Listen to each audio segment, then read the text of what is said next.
Yang mau ditanyakan sampai sini?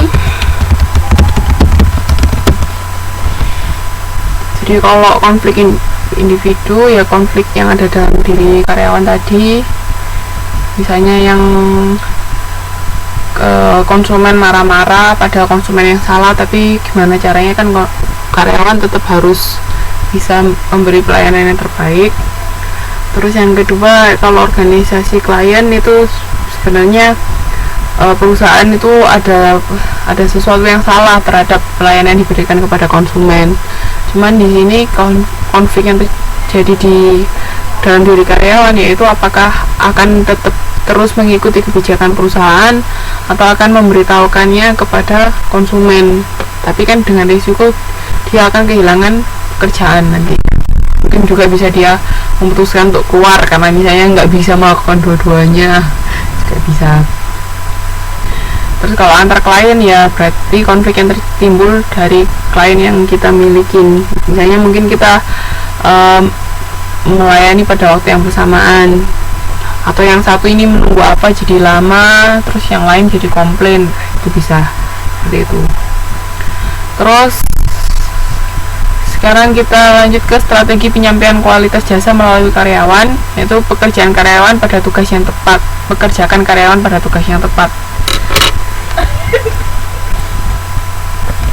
Jadi jangan sampai chef kita suruh jadi misalnya jadi resepsionis atau orang yang bagian resepsionis kita pekerjakan di bagian kitchen. Nah itu kan nggak mungkin.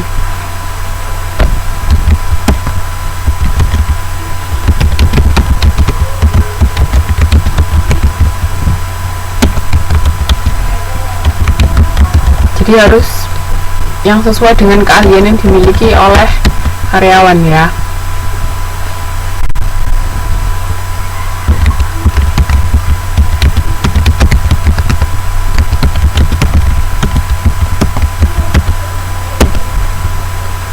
Terus kembangkan karyawan untuk menyampaikan jasa berkualitas. Jadi kita bisa memberikan training kepada karyawan agar kualitas skillnya bertambah. Terus memberikan sistem pendukung yang diperlukan karyawan, itu juga penting.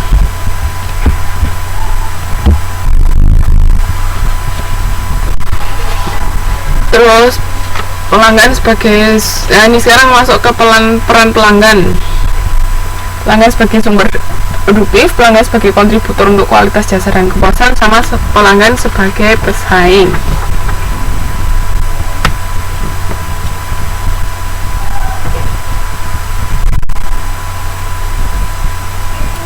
Ada yang tahu contohnya pelanggan sebagai pesaing nggak?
Mana ada yang tahu contoh pelanggan sebagai pesaing?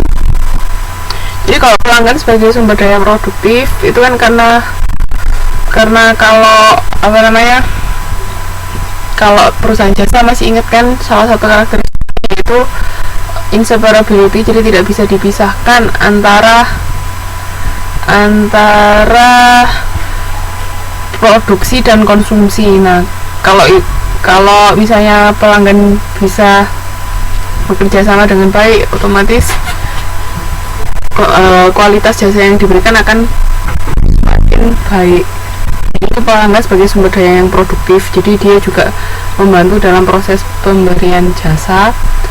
Terus pelanggan sebagai kontributor untuk kualitas jasa dan kepuasan, ini seperti kayak misalnya di tempat les atau di industri pendidikan. Nah, si murid itu kan si konsumen.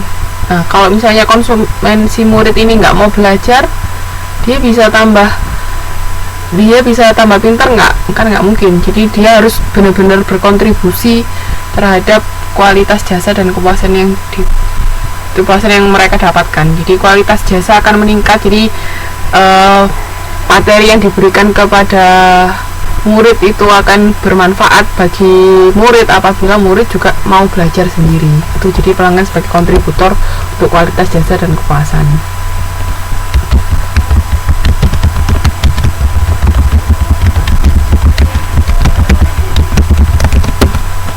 Kalau pelanggan sebagai pesaing,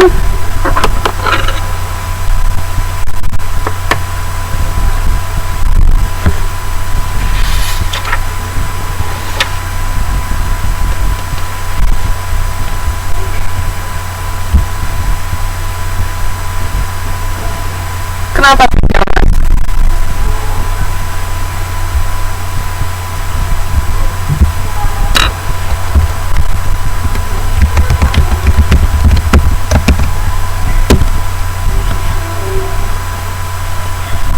Salam kenapa, Mbak? Ada contohnya? Bisa diterangkan?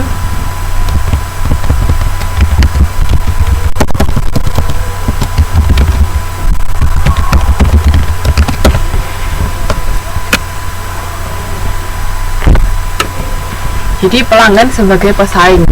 Dia pelanggan kok bisa jadi pesaing kita, gimana yuk? Namanya pelanggan tapi kok jadi pesaing?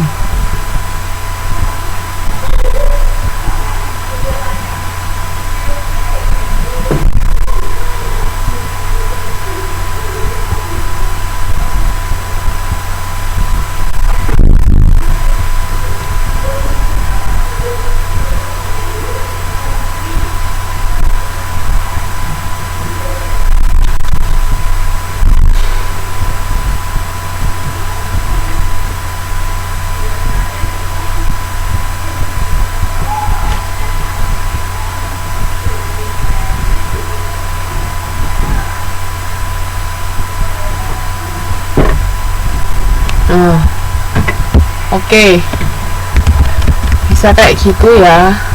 Nah, tapi kan pemilik lebih tahu tentang kendaraan. Nah, karena pemilik lebih tahu, biasanya pemilik akan membetulkan kendaraan dia sendiri. Jadinya dia nggak datang ke bengkel, makanya itu jadi pesaing.